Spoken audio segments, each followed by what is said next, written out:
Baik, selanjutnya kita akan membahas materi yang tidak kalah seru pastinya. Mungkin teman-teman sudah melihat pada beberapa video sebelumnya, ada banyak sekali penjelasan mengenai database, basis data, baik dari penggunaannya, lalu pembuatannya, dan fungsi-fungsinya. Pada kesempatan kali ini, kami akan membahas mengenai fungsi trigger. Namun sebelum itu, izinkan kami memperkenalkan diri terlebih dahulu. Perkenalkan, nama saya Franky Kawi, program studi Teknik Informatika Universitas Katolik Musikaritas, dan rekan saya FX Delta. Langsung saja kita masuk. Yang pertama, apa itu trigger? Trigger adalah sebuah perintah yang dijalankan sebelum atau sesudah eksekusi DML atau Data Manipulation Language seperti insert, update, maupun delete. Jadi trigger ini dapat digunakan dalam dua waktu, yaitu pada waktu before maupun after eksekusi DML. Trigger itu juga digunakan untuk menjaga informasi dari database. Lalu timbul pertanyaan, apa tujuan dari trigger? Ada banyak sekali tujuan dari trigger yang saya simpulkan seperti ini. Yang pertama, memperbaiki keamanan database yang menyediakan audit yang lebih kompleks mengenai informasi bahan database.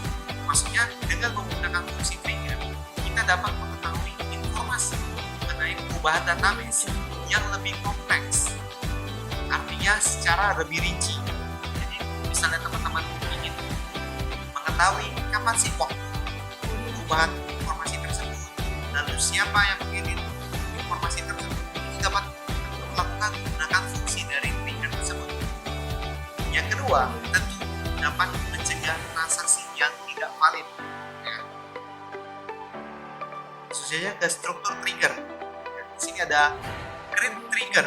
Lalu teman-teman masukkan nama trigger yang ingin teman-teman inginkan. Lalu teman-teman di sini pilih. Teman-teman ingin melakukan fungsi trigger ini itu sebelum atau sesudah teman-teman melakukan eksekusi insert, delete, update. Jadi teman-teman pilih mau melakukannya sebelum atau sesudah. Nah, lalu teman-teman pilih pada tabel apa teman-teman ingin menjalankan eksekusi fungsi dari trigger tersebut. Table apa namanya? Ya. Lalu begin. Di sini teman-teman mengisikan fungsi SQL yang teman-teman ingin jalankan. Ya. Lalu terakhir end, lalu delimiter. Ya. Oke, selanjutnya kita akan membahas penerapan dari trigger before dan after. Oke teman-teman, jadi di sini aku akan menjelaskan apa itu trigger before. Nah teman-teman, jadi trigger before ini mempunyai 3 macam trigger, yaitu yang pertama before insert, yang kedua before update, dan yang ketiga before delete. Oke, langsung aja teman-teman kita bahas before insert yang pertama. Nah teman-teman, apa itu before insert trigger? Nah, before insert trigger ialah sebuah trigger atau kondisi yang dimana kondisi tersebut akan dijalankan ketika suatu data dimasukkan ke dalam tabel. Intinya ya teman-teman, trigger before insert ini akan berjalan ketika suatu data tepat dimasukkan. Nah, kita langsung aja teman-teman ke contohnya. Oke, di sini aku sudah punya database-nya itu trigger before. Nah, teman-teman, jadi untuk yang pertama, sebelum membuat triggernya kita tuh harus membuat tabelnya dulu teman-teman. Nah, untuk table aku sudah punya scriptnya teman-teman. Nah, di sini Nah, teman-teman, jadi untuk pertama aku membuat table. Nah, di sini tabelnya aku kasih nama nilai siswa. Terus untuk record-recordnya tuh ada absen, nama, matematika, IPA, IPS, bahasa Inggris, bahasa Indonesia, total, rata-rata, dan hasil. Nah, teman-teman, masing-masing ini mempunyai tipe datanya masing-masing. Nah, untuk absen sendiri itu tipe datanya integer dengan panjangnya 3, nama, varchar, tipenya, dan panjangnya 20. Matematika integer 3. Kenapa 3? Untuk matematika ini kan nilai teman-teman ya. Jadi nilai itu kan nggak mungkin lebih dari 100, makanya panjangnya itu 3 aja. IPA 3, bahasa Inggris integer 3, bahasa Indonesia integer 3. Totalnya tuh total aku buat 5 teman-teman panjangnya. Nah, untuk rata-rata sendiri teman-teman ya, aku buat tipe datanya tuh float. Kenapa float? Karena kan untuk rata-rata tuh kemungkinannya tuh ada koma teman-teman, jadi aku buatnya float. Nah, untuk hasil sendiri aku buat varchar. Kenapa varchar? Ini kan teman-teman, di sini nih hasilnya nih ya, nanti outputnya itu keterangan teman-teman, keterangan seperti nilainya itu sangat baik, buruk, atau sangat buruk. Oke, kita langsung aja teman-teman membuat tabelnya. Nah, tabelnya sudah berhasil dibuat teman-teman. Nah, setelah membuat tabel, nah kita langsung membuat triggernya teman-teman. Oke, kita buat triggernya. Oke teman-teman. Nah, dalam pembuatan trigger teman-teman, yang pertama itu kita create trigger. Nah, di sini teman-teman untuk create triggernya aku buat triggernya itu namanya hasil siswa. Nah, teman-teman ini kan kita membahas before insert. Pertama, maka kita itu akan menggunakan kondisi before insert sebelum melakukan insert kepada tabel nilai siswa. Nah, tadi kan teman-teman ini kan nilai siswa, maka di sini nilai siswa. Untuk setiap barisnya, maka lakukanlah kondisi. Nah, teman-teman, jadi ini kondisinya. Dimana tuh total tuh nilai input baru total sama dengan nilai matematika tambah nilai IPA ditambah nilai IPS tambah nilai bahasa Indonesia dan nilai bahasa Inggris. Nah, untuk rata-ratanya itu diambil dari total teman-temannya, terus dibagi 5. Kenapa 5? Ini kan untuk mata pelajarannya ada 5 teman-teman, 1 2 3 4 dan 5. Oke, nah di sini kondisi triggernya teman-teman untuk bagian hasil. Nah, jika rata-rata teman-temannya untuk rata-rata ini lebih besar dari 25, maka hasil keterangannya itu sangat buruk. Dan jika rata-ratanya lebih besar dari 25 dan rata-ratanya lebih kecil dari 50, maka hasilnya itu buruk. Jika rata-rata lebih besar sama dengan 50 dan rata-ratanya lebih kecil dari 75, maka nilai hasilnya baik. Dan yang terakhir tuh jika nih hasilnya itu 75 sampai ke atas dan lainnya, maka hasilnya itu sangat baik. Oke, kita end if kondisinya, lalu di end. Oke, kita langsung. Nah, setelah membuat trigger teman-teman, kita insert datanya. Oke, di sini aku sudah buat scriptnya. Nah, teman-teman ya, kita insert, memasukkan data, insert into tabelnya. Tabelnya di sini nilai siswa. Oke, nilai siswa yang dimana yang akan kita insert itu absen, nama, matematika, IPA, IPS, bahasa Inggris dan bahasa Indonesia dengan nilai 1 Leon 6666 nilainya, 2 Budiman 30 30 30, 3 Triska 60 60 60, 4 Alex 90 90 90. Nah, kenapa nilainya aku buat segini teman-teman? Jadi untuk mengetes apakah benar kondisinya itu akan berfungsi teman-teman. Oke, kita tes, masukkan datanya. Nah, kita lihat tabelnya teman-teman ya. Nah, teman-teman, jadi sini kita sudah bisa melihat teman-teman. Yang untuk absen pertama itu namanya Leon dengan nilai matematikanya 6, IPA 6, IPS 6, bahasa Inggris 6, bahasa Indonesia 6 dengan total 30 dan rata-rata 6. Tadi kan teman-teman kondisinya itu jika rata-ratanya lebih kecil dari 25, maka hasilnya sangat buruk. Nah, teman-teman, di sini hasilnya sudah berubah menjadi sangat buruk. Nah, untuk Budiman totalnya 150 dengan 30 semua nilainya dan rata-ratanya 330, maka kan teman-teman untuk yang hasil buruk tadi tuh nilainya tuh berkisar antara 25 sampai 50. Dan untuk Triska nilainya tuh 60 semua aku buat. Terus dengan totalnya 300 dan rata-ratanya 60 teman-teman.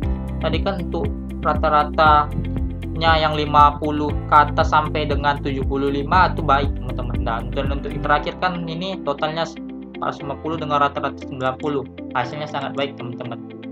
Oke, kita lanjut ke yang selanjutnya, itu before update trigger. Nah, teman-teman, jadi before update trigger ini ialah sebuah trigger atau kondisi yang dimana kondisi akan dijalankan ketika data yang telah dimasukkan, diupdate atau mengalami pembaruan teman-teman. Jadi trigger ini akan berjalan ketika suatu data teman-teman ya terdapat pembaruan teman-teman terhadap data tersebut. Oke, kita lanjut saja langsung ke contohnya. Ini contohnya aku sudah buat scriptnya. Oke, di sini yang pertama-tama seperti tadi yang teman-teman ya, kita tuh pertama-tama membuat tabelnya. Oke, di sini aku sudah buat tabel itu untuk keterangan siswa yang dimana recordnya ada absen, nama, alamat, dan primary key-nya di sini teman-teman absen. Oke, terus ada lagi tabel yang lainnya teman-teman, ini perubahan keterangan yang dimana ini perubahan keterangannya ini. Nah, perubahan keterangan ini fungsinya tuh teman-teman ya. Misalkan kita ini nantinya kita akan melakukan pengupdatean untuk alamat. Nah, di sini nih alamatnya itu nanti untuk perubahan keterangannya kita akan menampilkan alamat lamanya ya teman-teman, yang untuk insert pertama, terus alamat barunya untuk update-nya nanti teman-teman, serta waktu perubahannya itu date time, kapan update-nya itu dilakukan teman-teman. Untuk foreign key-nya aku buat nomor, foreign key-nya untuk primary key-nya aku buat nomor, dan untuk foreign key-nya aku buat absen yang dimana referensinya dari keterangan siswa teman-teman. Oke, langsung saja.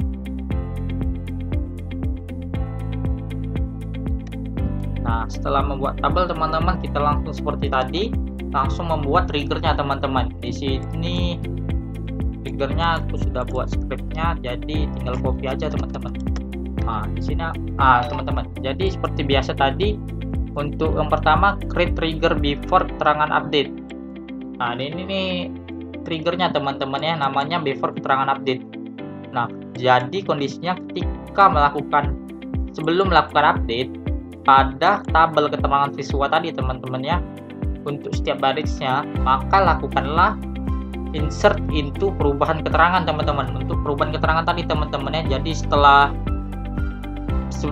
sebelum melakukan update, melakukanlah penginputan kepada tabel perubahan keterangan, yang dimana absennya tadi temennya pakai absen dari keterangan siswa, terus alamat barunya tuh pakai alamat yang update nanti teman-teman, dan alamat lamanya itu pakai alamat yang lama teman-teman ya, alamat yang insert pertama, dan waktu berubahnya itu waktunya sekarang. Oke, langsung saja. Nah teman-teman, setelah kita buat triggernya, kita coba insert. Salah. Oke, kita buat insert. Nah ini teman-temannya, jadi aku insert into keterangan siswa, yang dimana tadi tabelnya keterangan siswa ya teman-teman, untuk data awalnya, yang dimana nilainya tuh 1 Alexander, absennya tadi teman-teman, ini namanya dan ini alamatnya. Oke, langsung saja. Ini ada 3 input teman-teman. Nah kita cek di sini teman-teman ya. Nah di sini datanya tuh ada absen 1, 2, 3, nama, ini alamat. Nah teman-teman, di sini kita akan coba update-nya teman-teman ya, untuk mencoba triggernya apakah berfungsi. Oke, langsung saja update keterangan siswa teman-teman ya. Tadi kan keterangan siswa datanya, dimana kita akan menyeting alamat Jalan Mawar Melati untuk yang barunya, dimana absennya itu yang diubah atau diupdate tuh absen 1 teman-teman. Oke, kita langsung saja. Nah teman-teman, jadi kita lihat di perubahan keterangan. Nah teman-teman, itu sudah mulai berubah teman-teman, yang dimana tuh absen lamanya Jalan Basuki dan absen barunya Jalan Mawar Melati teman-teman. Nah di sini waktu perubahannya itu ini teman-teman. Nah kita lihat teman-temannya untuk perubahan keterangannya. Nah teman-teman, jadi sudah berubah teman-teman, ini sudah diupdate. Absennya yang satu tadi itu namanya Alexander dengan alamat yang barunya Jalan Mawar Melati teman-teman. Oke, dan yang terakhir teman-teman ya, itu tuh ada before delete trigger. Before delete trigger ialah sebuah trigger atau kondisi, yang dimana kondisi tersebut akan dijalankan ketika suatu inputan data yang telah dimasukkan mengalami penghapusan dari tabel teman-teman. Jadi trigger ini akan berjalan ketika suatu data yang telah diinput itu dihapus teman-teman. Oke, kita langsung saja ke contohnya. Seperti biasa tadi teman-teman, kita yang pertama dilakukan itu kita buat tabelnya teman-teman. Nah di sini ini untuk before delete ini teman-teman ya, aku buat 3 tabel. Kenapa aku buat 3 tabel? Karena ini nih untuk contohnya yang aku buat itu teman-temannya ada tabel siswa, yang dimana isinya absen, nama kelas, tabel backup siswa ini teman-teman ya, untuk backup teman-teman, untuk tabel backup yang tabel siswa ini teman-teman. Jadi kalau siswa ini sudah dihapus, ini kan nanti kosong teman-teman, tapi kita juga masih bisa melihat isinya tuh pada tabel backup ini teman-teman. Dan untuk tabel keterangan penghapusan ini aku buat keterangan penghapusannya teman-teman, yang dimana tuh penjelasan apa saja yang dihapus, kapan dihapusnya, ini usernya, ini user aku pakai localhost teman-teman ya. Oke, langsung saja kita buat tabelnya.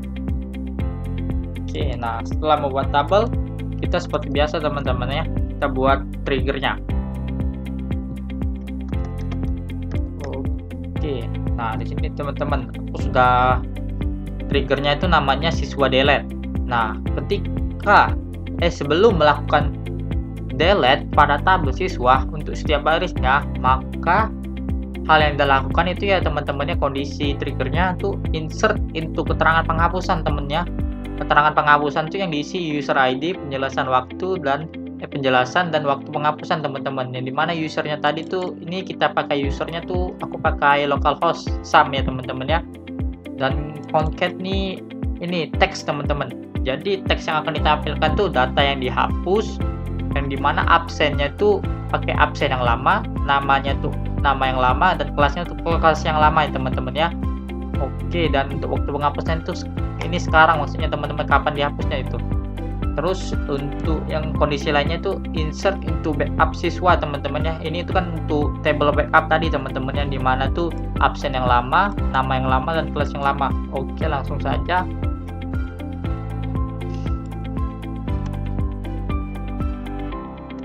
Input datanya, insert into siswa, dimana value-nya tuh ini teman-teman ya, kita masukkan 5 data. Oke, kita lihat hasilnya.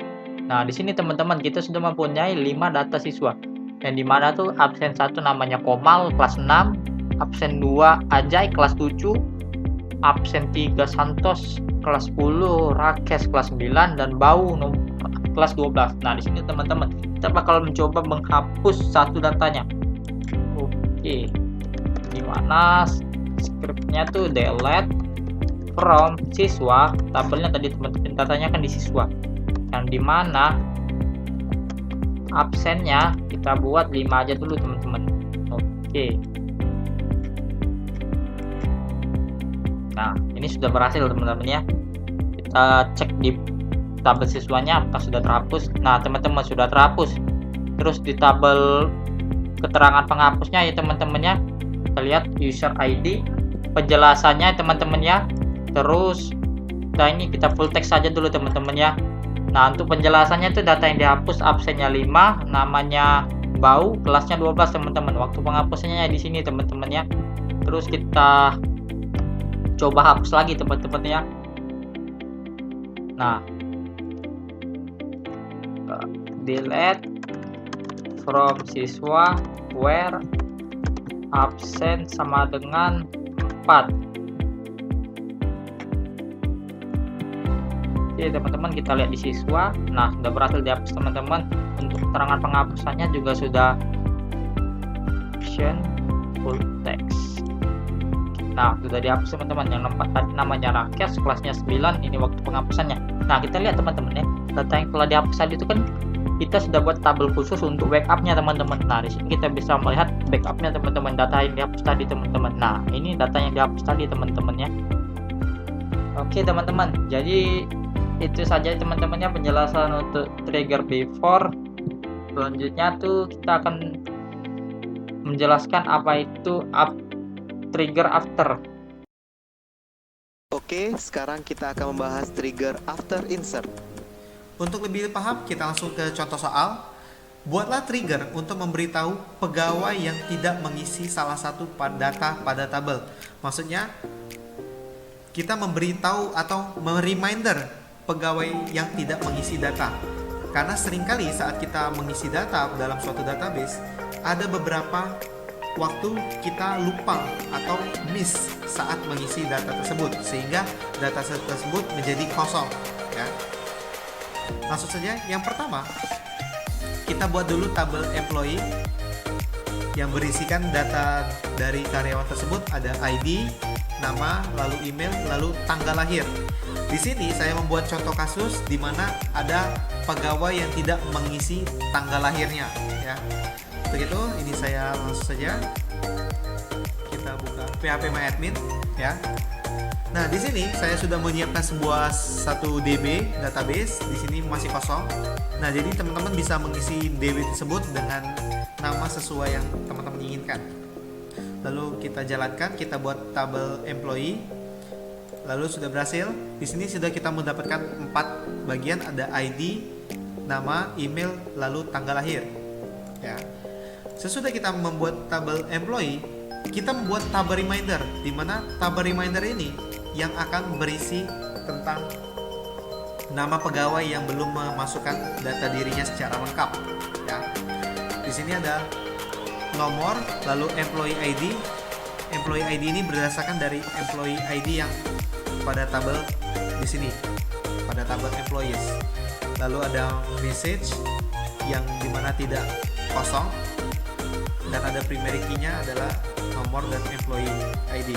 Lalu kita langsung saja jalankan. Oke, berhasil. Kita sudah mendapatkan dua tabel, ada tabel employee lalu ada tabel reminder. Pada tabel reminder ini kita mendapatkan ada nomor, employee ID, dan pesan, di mana pesan ini akan berisi tentang nama pegawai tersebut. Oke, langsung saja. Sudah kita membuat kedua tabel ini, terakhir kita membuat delimiternya atau fungsi dari trigger tersebut. Ya, di sini saya memberi nama trigger tersebut after employee insert. Ya, di mana saya ingin menjalankan fungsi trigger ini sesudah saya menginsert data. Ya, lalu pada employees, tabel employees di sini. Ya, nah di sini saya ingin memberi reminder pada data tanggal lahir, ya, di mana fungsi ini apabila tanggal lahirnya kosong, maka kita masukkan insert into reminder, maksudnya masukkan data pada tabel reminder, yaitu berisi dari employee ID dan message, di mana isinya adalah dari new ID, di mana ID ini berasal dari tabel employees, lalu fungsi concat, di mana fungsi concat ini digunakan untuk menggabungkan fungsi string, ya. Jadi concat, hi, new name ini berdasarkan dari nama dari tabel tersebut. Please update your birth date, lalu and if. Ya, di sini kita langsung coba jalankan. Ya, kita masuk lagi ke struktur SQL, kita jalankan delimiternya, lalu berhasil. Ya. Nah, langsung saja kita masukkan, kita insert data ke dalam tabel employee, ya. Kita tambahkan. Di sini saya masukkan ID misalnya 1, lalu nama misalnya saya masukkan Kawi, lalu kawi@gmail.com. Lalu pada tabel yang pertama, data yang pertama kita masukkan tanggal lahir. Lalu yang kedua tidak usah kita perlu isi ID lagi karena sudah auto increment tadi. Lalu kita masukkan misalnya leon@gmail.com. Lalu emailnya leon@gmail.com. Nah, di sini kita tidak memasukkan, kita kosongkan tanggal lahirnya, lalu kita kirim. Otomatis pada tanggal lahir di data Leon itu kosong. Oke. Nah, fungsi trigger itu dilakukan tadi sesudah saya menginputkan data atau after insert. Jadi fungsi trigger tersebut sudah dijalankan sehingga hasilnya menjadi seperti ini. Lalu muncul notif, "Hi Leon, please update your birth date." Gampang bukan? Baik, tadi kita sudah mempelajari mengenai fungsi trigger after insert. Nah, selanjutnya kita akan membahas tentang after update, di mana fungsi trigger itu dilaksanakan setelah kita melakukan update data. Ya, kita langsung saja ke contoh soal. Buatlah trigger untuk menampilkan waktu saat tabel sesudah melakukan update data. Jadi maksudnya buat fungsi trigger, di mana fungsi trigger ini menampilkan waktu sesudah data tersebut diupdate. Seperti itu. Oke, langsung saja. Yang pertama, saya ambil contoh sebagai mahasiswa, ya. Saya buat tabel mahasiswa dengan struktur seperti ini: name, nama, alamat, dan primary key-nya adalah name. Ya, langsung saja kita coba. Kita masukkan lagi di SQL, ya. Oke, kita jalankan. Oke, berhasil. Kita sudah memiliki tabel mahasiswa, ada name, nama, dan alamat. Oke. Nah, selanjutnya sudah kita meng-create tabel tersebut, kita masukkan datanya, data mahasiswa seperti ini, ya. Ini saya langsung saja. Oke, sudah berhasil. Nah, di sini saya mempunyai 5 data, ya. Ada NIM, nama, alamat yang berbeda-beda. Oke. Nah, lalu saya buat tabel reminder, di mana tabel reminder ini berisi tentang perubahan apa yang dilakukan. Ya, di sini saya memasukkan, misal saya ingin merubah alamatnya. Ya, jadi saya membuat struktur seperti ini. Yang pertama ada ID, auto increment, maksudnya selalu bertambah. Ya, lalu ada NIM, alamat lama, di mana maksudnya alamat sebelum diupdate. Ya, lalu ada alamat baru, di mana alamat yang baru kita update. Ya, lalu ada waktu ini menunjukkan pukul berapa data tersebut diubah. Ya, lalu ada primary key yaitu ID. Langsung saja saya masukkan ke table tersebut. Ya, oke, di sini kita sudah mempunyai dua tabel. Yang pertama ada reminder mahasiswa, di mana ada ID, NIM, alamat lama, alamat baru, dan waktunya. Ya, oke, kita langsung saja melakukan update. Ya, nah sesudah kita melakukan ini, kita masukkan terlebih dahulu ya delimiternya atau fungsi triggernya. Ya, oke, kita masukkan. Di sini ada create trigger, di mana ada update alamat mahasiswa. Saya gunakan pada after update on table mahasiswa. Ya, for each row. Lalu saya ingin insert into reminder mahasiswa. Ya, saya ingin memasukkan data mahasiswa tersebut dengan struktur seperti ini. Set name sama dengan old name. Maksudnya dia memasukkan name tersebut sesuai data yang lama. Lalu masukkan alamat lama dengan old dot alamat. Lalu saya masukkan alamat baru. Maksudnya alamat baru yang sesudah diupdate, sehingga saya membaca data yang new. Ya. Lalu waktu dalam kurung now, ya, seperti ini. Maksudnya waktunya adalah sekarang. Ya. Lalu kita masukkan triggernya ke tabel mahasiswa. Ya. Jalankan. Sudah. Nah, ketika sudah, ya, langkah selanjutnya adalah kita update data tersebut seperti ini. Ya, kita update. Misal seperti ini. Update mahasiswa, tabel mahasiswa. Ya. Lalu kita set alamat. Maksudnya kita ingin mengubah alamatnya menjadi, misal alamatnya adalah depo, ya, where nim, maksudnya pada kondisi nimnya adalah 18.13.001. Ya. Lalu kita jalankan, berhasil. Nah, di sini nim yang 18.13.001 berubah menjadi dempo, ya, dimana saat kita mengisi tadi 18.13.001 itu alamatnya adalah veteran. Lalu kita tinggal melihat di tabel reminder mahasiswa, di sini sudah tertera hasilnya, ya, dimana alamat lamanya adalah veteran.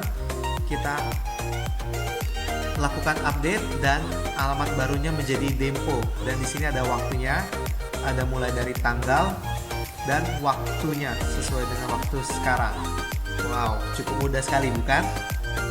Oke, selanjutnya kita akan mempelajari yang namanya fungsi trigger after delete, di mana tadi kita sudah mempelajari ada after insert, lalu ada after update, terakhir ada after delete, di mana after delete ini dijalankan sesudah data di delete. Jadi ketika teman-teman melakukan database, sedang melakukan pencarian atau sedang melakukan pengisian, teman-teman tidak sengaja menghapus data di dalam database, teman-teman bisa mencarinya lagi menggunakan fungsi trigger tersebut, ya. Langsung saja di sini saya ada mempunyai salah satu tabel, langsung saja kita buat. Ya, sini kita jalankan. Kita buat tabel mahasiswa, ya. Berhasil. Nah, di sini saya sudah mempunyai tabel mahasiswa. Selanjutnya saya akan memasukkan data ke dalam tabel mahasiswa, ya. Oke, sebentar. Oke. Nah, berhasil. Di sini saya sudah mempunyai tabel mahasiswa yang berisikan beberapa data. Lalu saya akan membuat salah satu tabel lagi, di mana tabel tersebut ini bertugas untuk menampung data yang telah kita hapus, ya. Jadi saya akan buat create table backup mahasiswa like mahasiswa. Maksudnya saya membuat tabel dengan nama backup mahasiswa dengan format yang sama sesuai tabel mahasiswa. Ya. Oke, berhasil. Nah, di sini saya sudah punya data yang sama. Nah, selanjutnya saya akan menambahkan salah satu kolom lagi pada tabel backup ini, yaitu adalah tabel waktu. Jadi alter tabel backup mahasiswa add waktu hapus. Jadi saya dapat mengetahui waktu hapus data tersebut. Waktu hapus dengan tipe date time. Ya. Lalu saya jalankan. Oke, berhasil. Di sini saya sudah mempunyai 4 kolom, ya. Nah, terakhir kita akan membuat triggernya, ya teman-teman ya. Nah, di sini saya akan sedikit jelaskan. Nah, pertama saya akan membuat trigger, di mana trigger tersebut itu berfungsi untuk menjalankan fungsi ketika data di delete, sesudah di delete, ya. Jadi di sini saya memasukkan waktunya adalah after delete pada tabel mahasiswa. Apabila terjadi di tabel mahasiswa, lalu saya akan memasukkan lagi insert into dengan, maksudnya saya akan menjalankan fungsi insert into backup mahasiswa. Saya akan memasukkan data yang di delete pada tabel mahasiswa ke dalam tabel backup mahasiswa dengan nilai, yaitu adalah old name, maksudnya nilai yang lama, name yang lama, lalu nama, alamat, dan terakhir ada waktu. Lalu saya jalankan, berhasil, ya. Nah, sekarang kita akan uji coba, ya. Di sini saya akan menghapus data kelima, yaitu ada name-nya 1813005 dengan nama Daniel di alamat M Isa. Lalu saya hapus, berhasil. Saya cek, data yang telah terhapus dimasukkan ke dalam tabel backup mahasiswa, ya.